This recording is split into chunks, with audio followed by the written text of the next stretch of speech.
Shalom semuanya. Pada tanggal 4 September 2022, gereja kita GBI Jalan Jenderal Gatot Subroto yang sering disingkat GBI Gatsu berusia 34 tahun. Haleluya!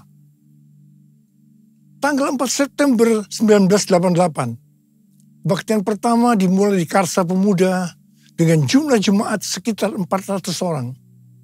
Sekarang jemaatnya sudah berjumlah sekitar ratusan ribu orang. Lebih dari 1.000 gereja yang tersebar di 5 benua dengan ribuan kul. Waktu saya bertanya kepada Tuhan tentang pesan yang harus disampaikan menyambut hari ulang tahun GBI Gatsu ke-34 ini, maka Tuhan memberikan pesan-pesan sebagai berikut. Pesan yang pertama, Tuhan mengingatkan bahwa dari tanggal 6 September 2021 sampai dengan 26 September 2022, menurut kalender Ibrani, kita memasuki tahun 5782 yang disebut dengan Pebet atau 82. Dari tanggal 26 September 2022 sampai dengan 15 September 2023, menurut kalender Ibrani, kita memasuki tahun 5783 yang disebut dengan P Gimel atau 83. P adalah angka 80 yang menggambarkan mulut. Jadi memasuki tahun P Bet 5782 dan P Gimel 5783, kita diingatkan kembali tentang mulut. Mulut kita harus dipakai untuk memperkatakan hal-hal surgawi, bukan tentang hal-hal duniawi. Tuhan Yesus berkata dalam Matius 12 ayat 36 sampai dengan 37. Tetapi aku berkata kepadamu, setiap kata sia-sia yang diucapkan orang harus dipertanggungjawabkan pada hari penghakiman. Karena menurut ucapanmu engkau akan dibenarkan, dan menurut ucapanmu pula engkau akan dihukum. Saya akan ingatkan bahwa kita semua harus berhati-hati dengan mulut kita. Juga dengan apa yang kita tuliskan di medsos. Apakah itu hoax atau ujaran kebencian, supaya kita jangan dihukum. Amsal 21 ayat 23 berkata, siapa memelihara mulut dan lidahnya, memelihara diri daripada kesukaran. Memasuki tahun 5783, kita diingatkan bahwa peranan mulut kita untuk mendeklarasikan firman Tuhan dan bernubuat. Mulut kita harus penuh dengan ucapan syukur dan perkataan yang saling membangun. Kita harus berkata jujur, bukan kebohongan. Orang yang sekali berkata bohong, dia akan terus berbohong untuk membuat ceritanya agar sepertinya benar dan masuk akal. Orang yang seperti ini akan berurusan dengan Tuhan. Hati-hati. Memasuki tahun 5783, kita juga akan melihat kasih karunia Tuhan yang luar biasa yang akan dicurahkan kepada mereka yang sungguh-sungguh mencari Tuhan. Berkat dan upah akan dilepaskan bagi mereka yang hidupnya intim dengan Tuhan. Namun, bersamaan dengan itu, akan ada pembersihan di rumah Tuhan dan penghakiman terhadap dunia. 1 Petrus 4 ayat 17 berkata, bahwa penghakiman dimulai dari rumah Tuhan sendiri. Keputusan-keputusan dan pilihan-pilihan yang diambil serta tindakan pertobatan dan pengampunan pada tahun 5783 ini, konsekuensinya akan dirasakan pada tahun 5784. Ingat bahwa tahun 5783 ini adalah tahun 2022 ini. Dan sebagian lagi pada tahun 2023. Sedangkan tahun 5784 adalah tahun 2023 dan sebagian tahun 2024. Jadi artinya apa yang kita lakukan pada tahun 2022 ini, konsekuensinya akan dirasakan pada tahun 2023 yang tinggal beberapa bulan lagi. Karena itu, saya mau ingatkan kita semua bahwa jangan main-main dengan Tuhan. Sesuai dengan Mazmur 18 ayat 21 sampai dengan 27. Daud berkata bahwa Tuhan memperlakukan kita sesuai dengan kebenaran kita. Tuhan akan membalas sesuai dengan kesucian kita. Terhadap orang yang setia, Tuhan berlaku setia. Terhadap orang yang tidak bercela, Tuhan akan berlaku tidak bercela. Terhadap orang yang suci, Tuhan akan berlaku suci. Tetapi terhadap orang yang bengkok, Tuhan akan berlaku belat-belit. Saya berpesan dengan sungguh-sungguh, agar jangan sampai kita dibelat-beliti Tuhan.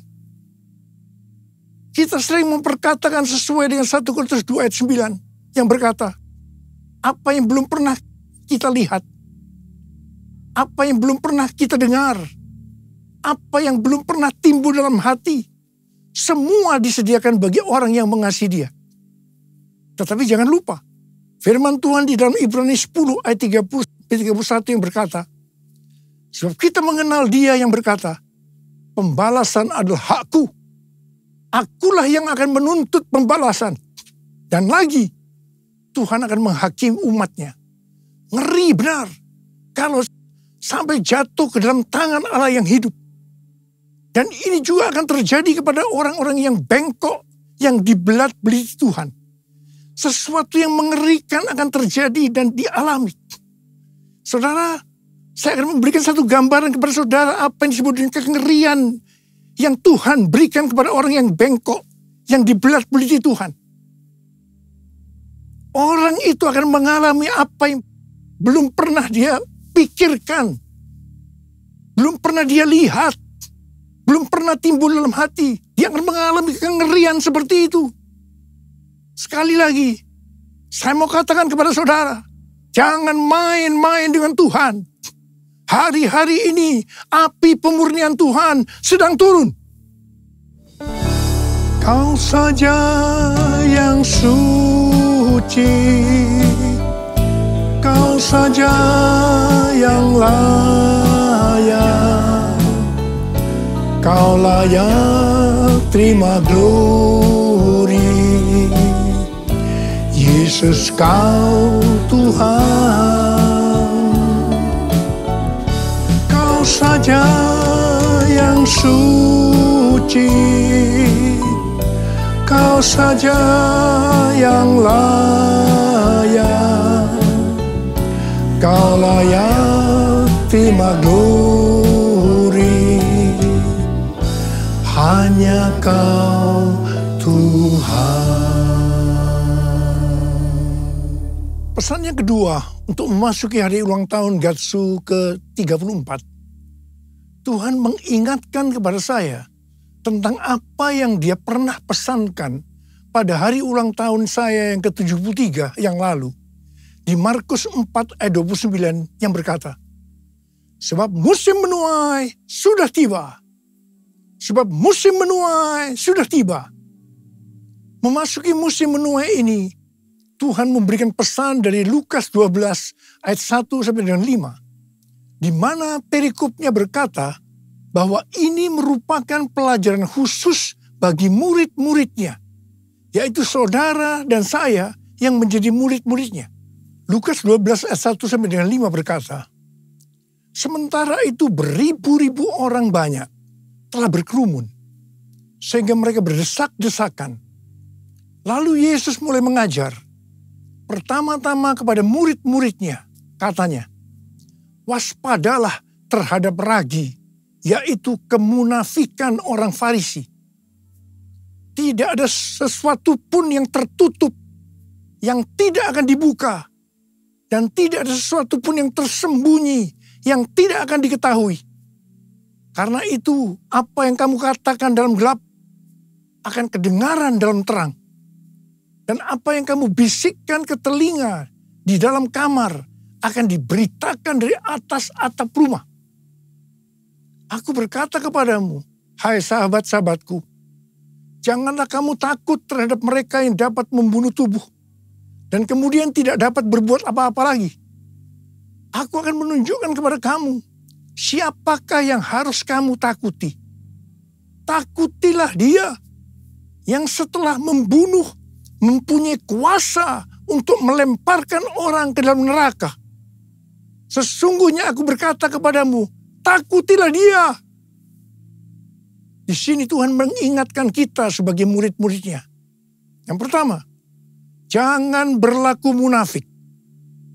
Jangan berlaku munafik. Jadilah orang yang berintegritas.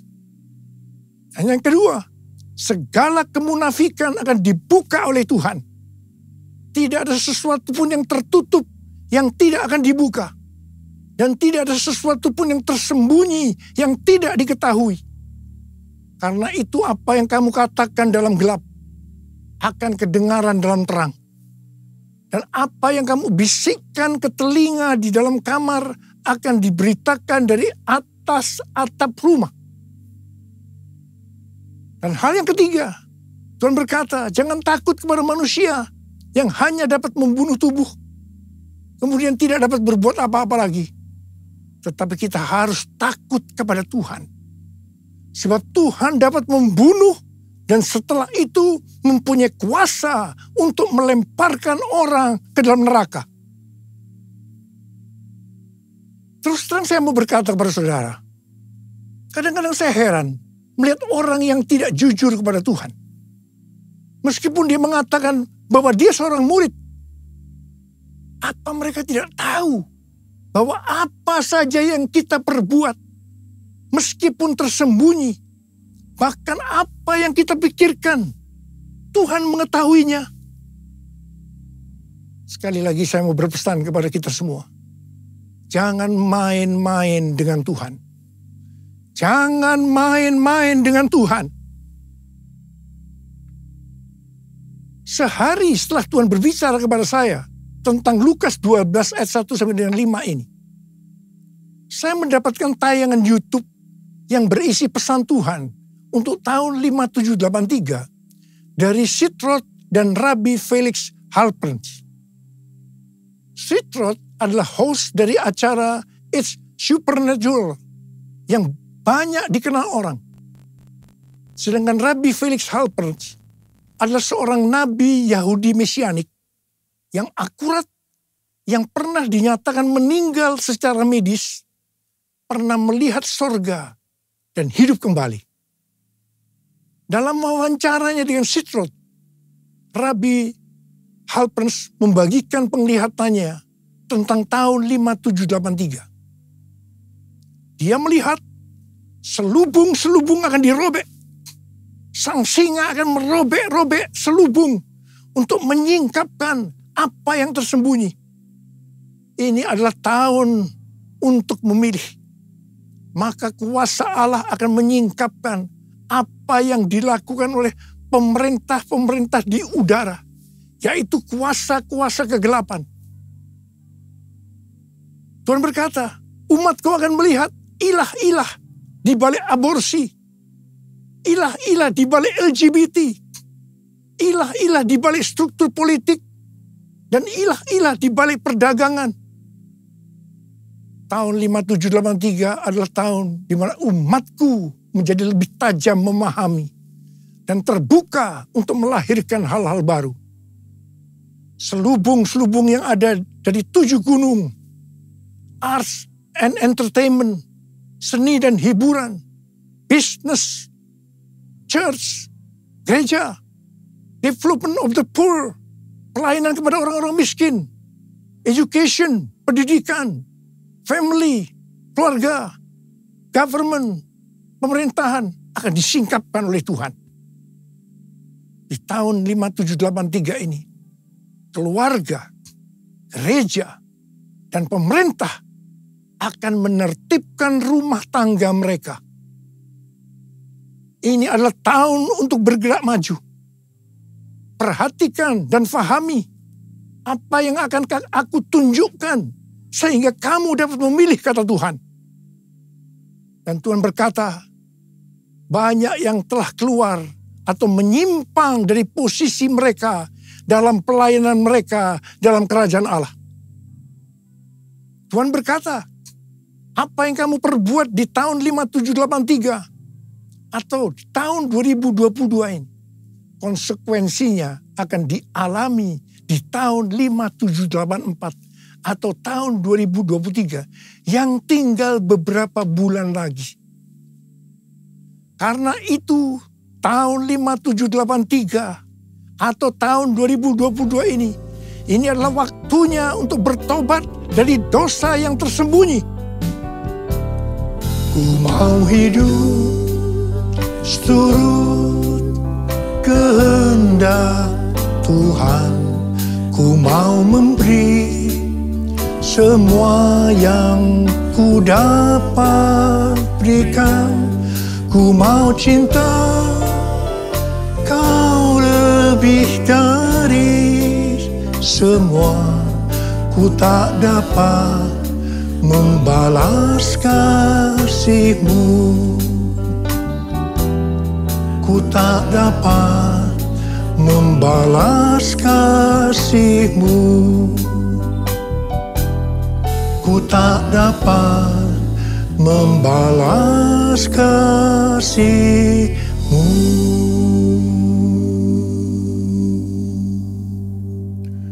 Saya sangat surprise dengan penglihatan dari Rabbi Felix Halper ini. Sebab hal ini sesuai dengan apa yang Tuhan berikan kepada Tim Hill, Ketua Umum Church of God, pada waktu khotbah pembukaan di sidang sinode Church of God di San Antonio bulan Juli 2022 yang lalu. Khotbah dari Tim Hill ini sudah saya sampaikan pada bulan Agustus 2022, yaitu tentang ular beludak yang karena panasnya api yang besar keluar menyatakan dirinya dan menggigit tangan Rasul Paulus dengan maksud supaya Rasul Paulus mati. Tetapi ternyata hasilnya berbeda. Rasul Paulusnya tetap hidup dan malah dianggap dewa. Setelah peristiwa itu terjadi kebangunan rohani yang luar biasa di Pulau Malta itu. Dan sebaliknya, ularnya mati dalam api yang besar itu. Hal ini berbicara tentang api Roh Kudus dari Pentakosta ketiga yang dahsyat sedang turun dan membuat pekerjaan dari si ular, si iblis ditelanjangi, selubung-selubung dibuka. Dan iblis masih mencoba untuk menghancurkan gereja. Tetapi puji Tuhan, karena gereja yang berkarakter Kristus yang digambarkan seperti Rasul Paulus justru akan hidup dan dipakai untuk terjadinya kebangunan rohani yang besar. Haleluya! Pesan Tuhan kepada kita memasuki tahun 5783 agar kita hidup kudus.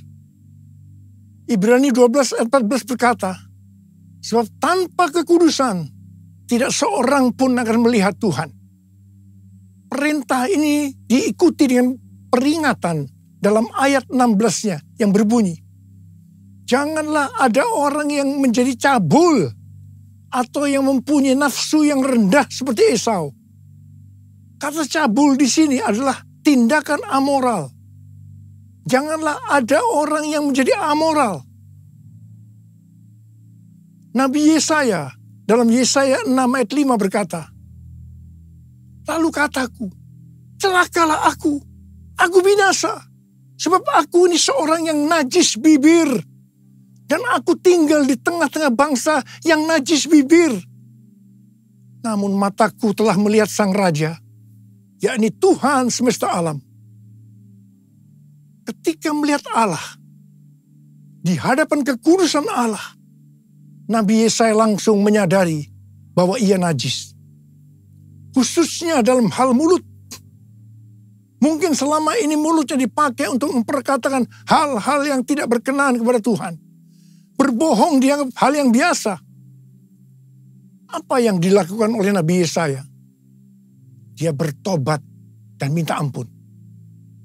Setelah Nabi Yesaya bertobat dan minta ampun, maka serafim mengambil bara api yang diambil dari atas mezbah dan menyentuhkannya ke bibir Yesaya, sehingga kesalahannya dihapus dan dosanya diampuni. Setelah itu, Nabi Yesaya dipakai Tuhan secara luar biasa. Kalau ada di antara kita, apalagi seorang hamba Tuhan, yang sedang berhadapan dengan api Tuhan yang turun, sedang berhadapan dengan kekudusan Tuhan, tetapi tidak merasakan dosa yang dilakukannya, dan dengan bermacam-macam alasan membenarkan dirinya, sehingga tidak bertobat dan minta ampun. Saya mau katakan, Anda harus hati-hati. Ingat, bagi orang yang bengkok, Tuhan akan berlaku belat-belit. Jangan sampai dibelat-beliti Tuhan. Kejarlah kekudusan. Sebab tanpa kekudusan, tidak ada seorang pun yang akan melihat Tuhan. Tuhan Yesus akan datang segera. Dan pengangkatan hanya bagi orang-orang yang hidupnya kudus. Orang-orang yang menjadi serupa dengan gambar Yesus. Dan menjadi murid Tuhan Yesus. Maranatha. Saya mau berdoa buat saudara. Mari kita katakan bersama-sama. Sucikan dan kuduskan hati ini untuk layak menghadap hadirat-Mu. Tubuh jiwa rohku kuserahkan padamu, ku menyembah-Mu. Saudara, mari kita periksa hati kita. Mungkin ada di antara kita selama ini menyembunyikan dosa. Dan sudah ingatkan berulang-ulang hari ini. Bahwa memasuki tahun 5783. Kita harus selesaikan dosa yang tersembunyi. Supaya tidak terjadi hal-hal yang mengerikan memasuki tahun 5784. Yaitu tahun depan yang hanya tinggal beberapa bulan lagi ini. Saya mau berdoa buat saudara. Mari kita periksa hati kita. Nanti, kalau Tuhan sudah berbicara pada saudara, jangan tahan. Minta ampun, selesaikan. Hari ini harus selesai. Mari yang mau, angkat tangan saudara, katakan bersama saya. Sucikan dan kuduskan hati ini untuk layak menghadap hadirat-Mu. Tubuh jiwa rohku kuserahkan padamu, ku menyembah-Mu. Tinggikan nama-Mu ya Tuhan, mulialah nama-Mu ya Tuhan. Tiada lain seperti Engkau ya Allahku, besar kuasa-Mu. Mari kita berbahasa roh sekarang. Kita berbahasa roh. Yang belum berbahasa roh jangan diam, katakan haleluya. Oh ralabakana maya ralabaya ralabala. Tuhan ampuni kami Tuhan, ampuni kami. Ampuni ya Tuhan, ampuni kami ya Tuhan. Kami berdoa buat anak-anak-Mu ya Tuhan, mereka sedang mengangkat tangan yang terbuka saat ini Tuhan.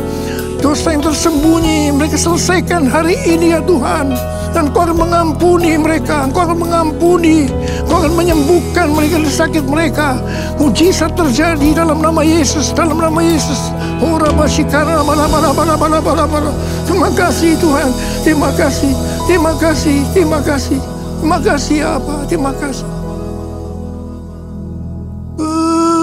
Besar kuasa-Mu, besar kuasa-Mu, besar kuasa-Mu.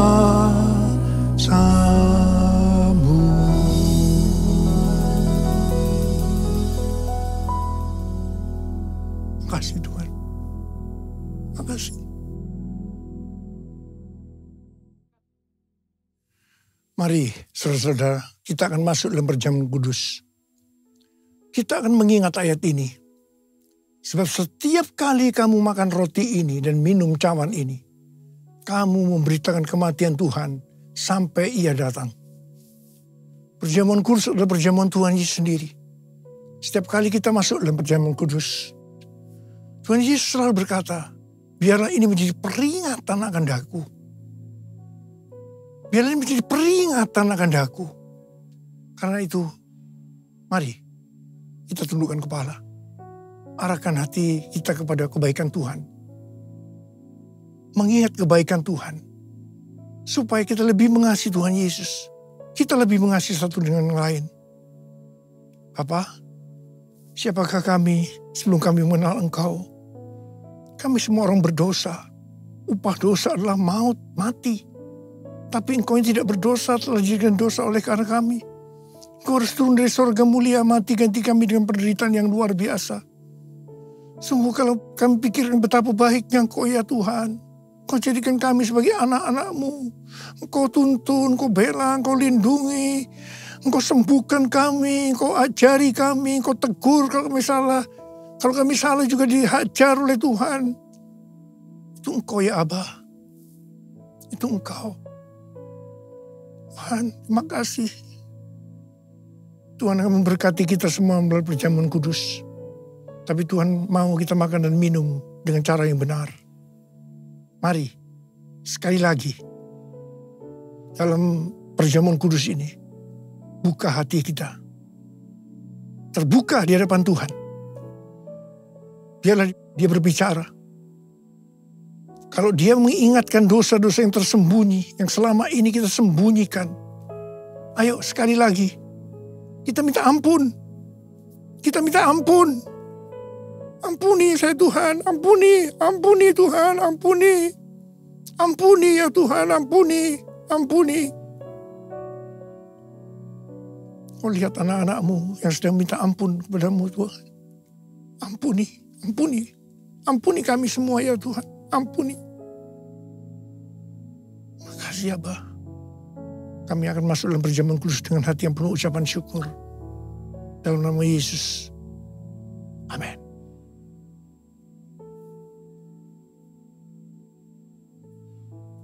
Saya akan mengangkat roti di tangan kanan kita tinggi-tinggi.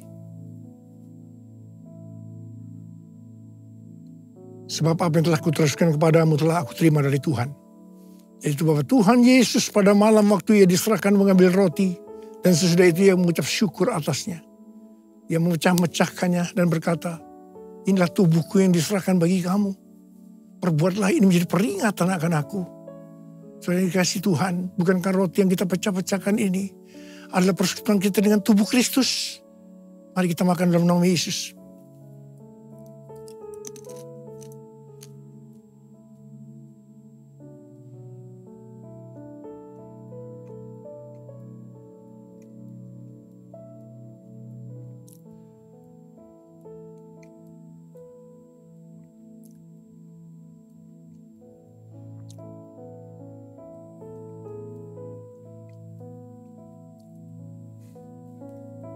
Angkat cawan di tangan kanan kita tinggi-tinggi. Demikian juga Ia mengambil cawan sudah makan lalu berkata, cawan ini adalah perjanjian baru yang dimeteraikan oleh darahku. Perbuatlah ini setiap kali kamu meminumnya menjadi peringatan akan aku. Saudara kasih Tuhan, bukankah cawan pengucapan syukur yang atasnya kita ucapkan syukur adalah persekutuan kita dengan darah Yesus. Mari kita minum dalam nama Yesus.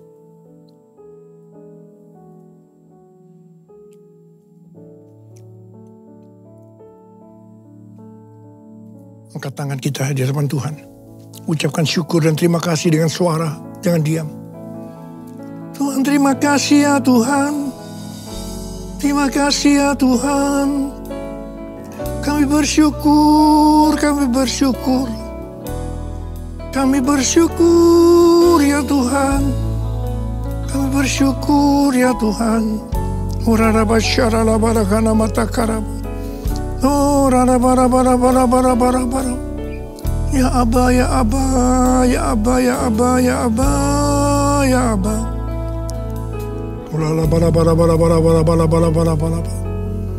Oh, Tuhan terima kasih, Tuhan terima kasih, Tuhan terima kasih. Hamba berdoa buat anak-anakmu. Mereka membutuhkan kesembuhan. Angkat tangan saudara yang membutuhkan kesembuhan. Terima kesembuhan. Terima, sembuh dalam nama Yesus, sembuh dalam nama Yesus, sembuh dalam nama Yesus. Terima mujizat Tuhan, terima. Oh Tuhan terima kasih. Terima kasih. Terima kasih Yesusku, terima kasih Yesusku. Puji syukur hanya bagi Tuhanku. Terima kasih Yesusku, terima kasih Yesusku. Puji syukur hanya bagi Tuhanku. Puji syukur hanya bagi Tuhanku. Puji syukur hanya bagi Tuhanku. Saudara, saya mengucapkan selamat ulang tahun buat GBI Gatsu.